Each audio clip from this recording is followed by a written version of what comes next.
Welcome everybody, it's Tellum, and in this video we are going to be trying to figure out exactly what is Dr. Monty, because some people have been going around calling him so much as a god, and we will be explaining why people are actually calling him a god. It's very interesting why they are, and it's very hard to argue against him, and I'm going to actually play you guys off some of his quotes. If you guys have watched his quotes before in my separate video, you guys will have heard them before, but these three specifically that I'm going to be playing for you guys are very interesting by themselves. So the first one I'm going to play for you guys now, and then I'll come back and talk a little bit about it.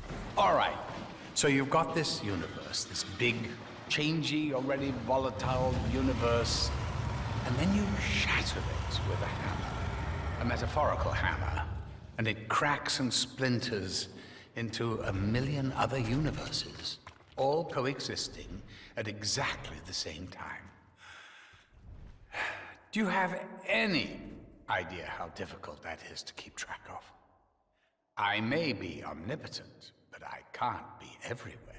So the first part of that quote is very interesting, and it's just explaining how the universe has been split. That was a universe, and it was split into a multiverse, which is very interesting, and it's worthy of its own video, and that's exactly what it's going to do. I'm going to make a separate video about that, but the important thing is what he says really about it after. He says that he can keep track of all these universes, so he can see all these universes at, I'm not sure at one time or whatever exactly what's happening here, but it's kind of difficult for him because he calls himself omnipotent. If you guys are unaware, omnipotent just means infinite power, very, very powerful, just something like that. But he says he can't be everywhere, so we do know he is omnipotent, but he is only a single being. He can only be in one place at a time. So we can have an understanding of exactly what he is right now. A little confusing is like exactly how he can actually see all these different universes, how he can even keep track of them, because he never says he can't keep track of them. He says how difficult it is. So he's kind of complaining about the extra work he has to be putting in to actually keep track of them. And I have no idea why he even has to keep track of them in the first place. So this is also playing to the idea that he is maybe a god. Now I want to play you guys another quote which even continues to play on this role that he is a god, and I'll play it for you guys now and we'll talk about it again. You see, the thing is, I'm meant to stay on the sidelines, not really supposed to get involved. Free will and all that stuff. Oh, that was my idea, by the way. However, I do see stuff now and then that makes me go, ooh, that's not good. I really should do something. But the thing is, all I can really do is give things a little nudge. Sow a seed, plant an idea, see what grows, see what sticks. So this quote in general is very interesting. So it was at the start of this quote, it was just going on from what we heard that, yeah, he's a god, he's super powerful. And because he goes and says, this is the main reason people are saying that he's a god, because he says free will and all that. Oh, that was my idea, by the way. So what the heck? Who can create free will? What is this? At first I was kind of like, what? Why are they introducing some god guy in here? And this is the idea I was talking about, that people are saying this is the place where they're getting the idea that he is a god. But you have to remember that he did say he can't be everywhere, so that's kind of contrary to what a god is, or like there's all these different versions of gods. But one idea, I guess, maybe to a Greek mythology god, it seems like he's more relatable to like one of those type of gods. So I'm not too sure, because he can only be at one place at one time, but he can see everything and he's very powerful. He's a creator of free will also. But right at the end of this quote, he says something that's very contrary from what he's been saying this whole time. So he just says that he can't really do anything. All he can do is just give things a little nudge, sow a plant, an idea, and see what grows, see what sticks. So this is contrary, because we thought he was omnipotent. What happened to be omnipotent if he can't really do anything? Or if he is omnipotent, what is stopping him from actually doing anything? Because he says there's stuff that makes him go, that's not good, I really should do something.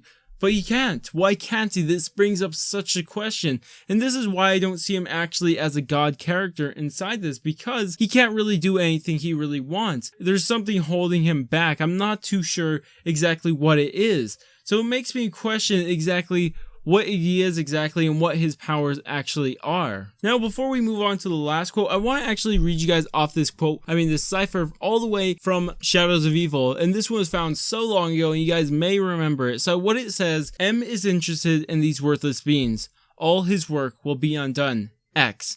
So this one is very, very interesting, and it's always had me intrigued ever since we first found it. It's very interesting because if you read this, the person who wrote this is an M, and of course this is assuming M is Monty. So this could not be Monty, the one writing this. This is somebody writing about Monty. As you guys can see, X, maybe that's their signature or something like that. But they're talking about how Monty is interested in these worthless beings, assuming it is the Origins characters, which it really sounds like it is at this point. But all his work will be undone. Is very interesting too, but the thing is, that's not the point I'm trying to make here. The point I'm trying to make right now is that Monty is probably not the only one with this omnipotent power, because this person, X, is also writing about him. Why would X be talking about these worthless beings? This sounds like someone who is talking about someone who's on the same level as them, and they're talking about these beings that were lower than them. See, that's how it sounds to me. If you guys, hopefully that didn't confuse you guys too much, but it seems to me that X and Monty are on the same level, and they're talking about these worthless beings being the Origins characters or whatever, or Primus or whatever you want to call them. So I'm assuming that there are multiple people or multiple of these omnipotent beings, because he also says, oh, that was my idea, like someone else can have these other ideas when they were making the world or whatever they're talking about. So I'm not too sure, maybe it's one of these X characters, or maybe there's more that are actually preventing him from actually going and interfering with the world. That would explain some, and then it just make like a Greek mythology god system again. But I'm not too sure. Give me your ideas. You guys think that these are just like Greek mythology style gods, or what exactly is happening here? Me personally, I don't believe it's actually these god characters, that they are actually these gods, but I'm not too sure. Go ahead and tell me what you guys think. And now I'm going to play you guys this last quote, and this is just giving us a little bit more information, just exactly what in his powers he can actually do. Where do you think all these magic weapon boxes come from? The chalk drawings on the wall, the magic ammo drops, the gumball machines? Do I need to go on, or do you get the message? I just hope you appreciate it. So this one is pretty much confirming what we assumed for the longest time, that Monty was in charge of the drops. He was the chalk drawings, he was the magic boxes, he was the gumball machines, and all this stuff.